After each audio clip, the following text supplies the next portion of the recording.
अपने 11th standard के exam में एक चैप्टर है मानचित्र नाम से, मानचित्र मापनी वगैरह है।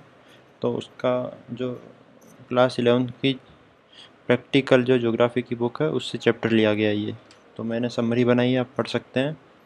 सबसे पहले उसमें लिखा है पृथ्वी का आकार क्या है। पृथ्वी को हम बोलते हैं गोल है, पर ऑप्शन अगर आए तो हमें गोल नहीं करना है, हमें करना है जियोइड। तो पृथ्वी कैसी है, जियोइड है, थोड़ी ऊपर से पिचकी हुई और साइड से खुली हुई।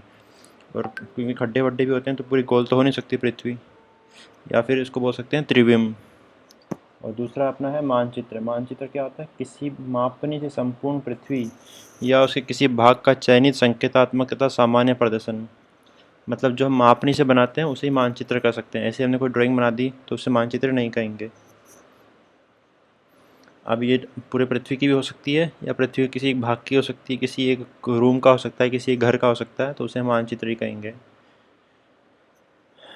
अब मानचित्र में कुछ टर्म है जो एग्ज़ाम में आप पूछ सकते हैं कि इसका मतलब क्या हुआ। तो मानचित्र प्रक्षेप क्या होता है।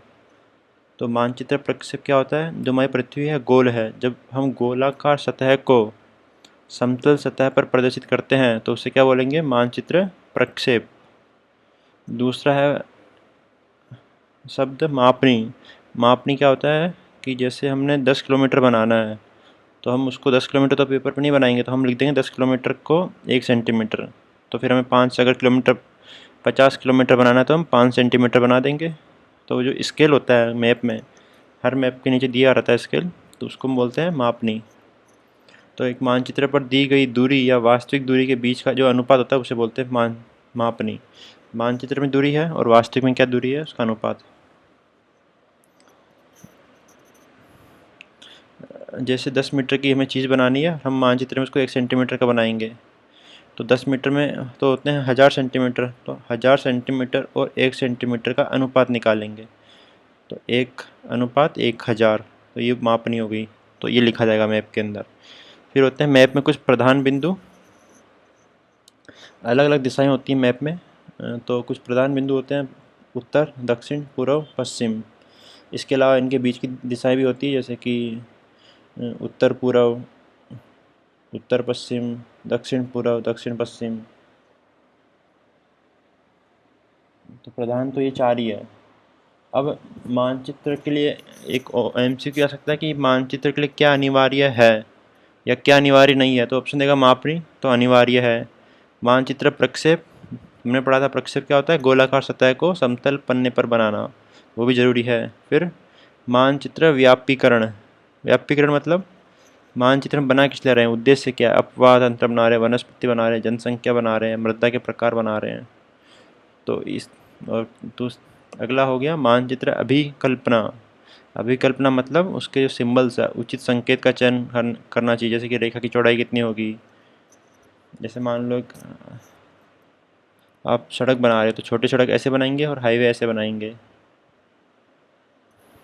घर ऐसे बनाएंगे, पहाड़ ऐसे बनाएंगे, नदी ऐसे बनाएंगे। तो ये अभिकल्पना हो गई। और पांचवा है निर्माण एवं प्रस्तुति, मतलब उसको हमें निर्माण करना है, प्रिंट करना है, छापना है। तो ये मानचित्र की अनिवार्यताएं हैं। इतना इंपॉर्टेंट नहीं है पर ये पूछ सकता है ऑप्शन में। और अगले वीडियो में मैं आपको बताऊंगा कि मापनी से जो जुड़े हुए क्वेश्चन है वो कैसे करने हैं। अब है मानचित्र का इतिहास। तो सबसे पुराना मानचित्र हमें कहाँ मिलता है, मेसोपोटामिया। ये सभ्यता है पुरानी, तो ये मेसोपोटामिया सभ्यता है, वहाँ सबसे पुराना मानचित्र मिलता है। ये एग्जाम में नहीं आएगा, फिर भी बुक में दिया है तो पढ़ लेते हैं। फिर अब मानचित्र के अलग अलग प्रकार होते हैं। तो मापनी के आधार पर जो प्रकार है वो हम पढ़ेंगे सबसे पहले, फिर अलग अलग सारे प्रकार पढ़ लेंगे एक करके। तो मापनी के आधार पर कितने प्रकार है, 2 प्रकार है।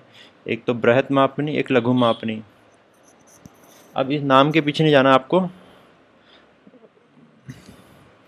बृहत मापनी वो हो गया जिसमें आपको ये, बृहत मतलब होता है बड़ा और लघु मतलब होता है छोटा। पर बृहत मापनी में आप देखोगे कि 4000, 12000 ये सब है, हाँ, 2.5 लाख, 2 लाख। और जबकि लघु मापनी में ये लाखों में होगा, करोड़ों में होगा। तो ये उल्टा क्यों है, क्योंकि अनुपात मतलब छोटा जो जगह दर्शाएंगे तो बड़ी बना के दिखाएंगे हम। जैसे घर का मैप बनाना हो गया, एक शहर का मैप बनाना हो गया, तो वो छोटा बनेगा मैप। मैप छोटा मतलब कि एक पन्ने पर छोटा शहर दिखा पाएंगे हम, जबकि असल में जो बड़े बड़े मैप होते हैं वहाँ एक पन्ने पर हम पूरा दुनिया दिखा देते हैं।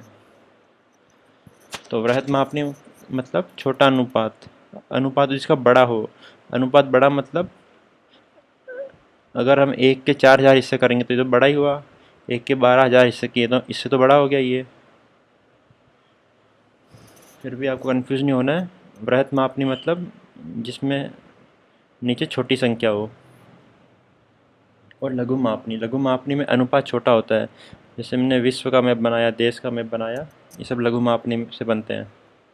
और घर का मैप हो गया, शहर का मैप हो गया, एक कस्बे का मैप हो गया, मेले का मैप हो गया, वो सब बृहत मापनी में आएगा। अब मापनी जो है अपनी बृहत मापनी, उसके अंदर 2 प्रकार के मैप बनते हैं। एक होता है भू संपत्ति, जिसको हम कैडेस्ट्रल मैप भी कहते हैं। तो एक ऑप्शन में आएगा कि भू संपत्ति मैप को क्या कहते हैं, स्थलीकृत, भित्ति, एटलस या कैडेस्ट्रल। तो आपको करना है कैडेस्ट्रल। भू संपत्ति मतलब कि हमारी कॉलोनी का मैप हो गया, पार्क का मैप हो गया, पार्क में यहाँ ये झूले हैं। तो इस तरह के जो मैप हो गए वो भू संपत्ति मैप होते हैं। अब मैं अगले वीडियो में आपको इनके प्रकार के बता दूंगा कि भू संपत्ति क्या होता है, स्थलाकृति क्या होता है। फिर लघु मापनी 2 प्रकार के होते हैं, एक तो भित्ति मानचित्र और एक एटलस मानचित्र। तो भित्ति मानचित्र क्या होता है, हमारे एक स्कूल में जो हमारी जो दीवारों पे मैप लगाते हैं हम लोग एग्ज़ाम की तैयारी करते टाइम, या फिर स्कूल में हमें मास्टर साहब पढ़ाते समय जो मैप दीवार पे चिपकाते हैं, उसको हम बोलते हैं भित्ति मानचित्र। और एटलस मानचित्र जो हमारी किताब के अंदर होता है, पूरी दुनिया का नक्शा, वो होता है एटलस मानचित्र। अगले वीडियो में और डिटेल में बताता हूँ आपको।